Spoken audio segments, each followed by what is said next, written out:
بڕیار بوو ئەم بەرزەپردە لە ساڵی سەرەتای ساڵی 2022 تەواو بکرێت. هۆکاری دواکەوتنی چی بوو و تا ئێستاش بەشی خوارەوەی پردەکە تەواو نەکراوە؟ بەڵێ هەمومان نەزانین بەرزەپردی شەخ محەممەد تاڵەبانی لەسەر بودجەی خۆبەخش دروست کراوە.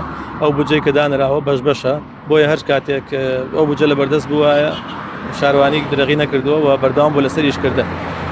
ئەمە ئەگەر کاتێک حکوومەت با بڵێن پارێکی نەقدی بۆ تەرخان بکردای حتمما لە کاتی خۆیان تەواوە کە مودەکەی نزیک ساڵ تا لە ساڵونیەکە بۆیە تاو بووایە.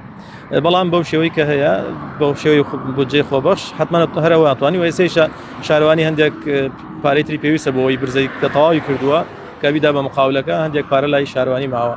ئەوەی فلکەی خوارەوە وەکو باسم کرد بودجەکە بەشی نەکردووە. ئەوەی فلکەی خوارەوە لە ئەستۆی کۆمپانیای قەیوانەوان وتیان ئێمە جێبەجێەکەین بە سوپاسەوە تەبعاً ئیشی لێکرێ، بەڵام هەندێک خاوخاویتیا بۆ بۆیە قسەمان لەگەڵ نەکردوون کە تەرکیزێکی زیاتر بخەنە سەر فلکەکەی خوارەوە و خۆشبەختانە ئێستا ئیشی لێەکەن و لە زدوری کاتە هەوڵە دەرێت تەواو بێت.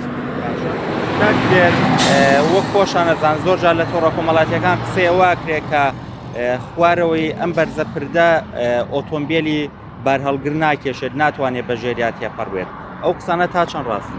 بەڵێ ئەوەی تەواوی بکەم ئەوەیە کە با بڵێن کە بۆ ئێستا بەشێکی کرایەوە خوارەوە تەواو نەبوو، ئەوەیە ئێستا لۆدێکی کەمتر لە خوارەوە ڕابووە ئەو کاتە ئاستەن کەمتر دروستە بێ بۆی کە لە فلکەکەی خوارەوەیش بکرێت. سەبارەت بە بەرزیەکەی ئەوەی لە ستاندەری عێراقیە هەیە و لە ستاندەری ئاشتۆیە هەیە 4.90 بەرزیەکەی تاوەکو 5.20. بەڵام ئێمە حسابی ئەومان کردووە کە لە مستەقبەلا سیانەیە بکرێت ئەوەی شەوەرگرین بۆیە ئەو ئاستەی کە ئۆتۆمبیل پێ هاتیە بەڕێبێ 5 مەتر و 40 سانتیمە و لە ستاندەری زیاترە هیچ کێشەیەکی نییە.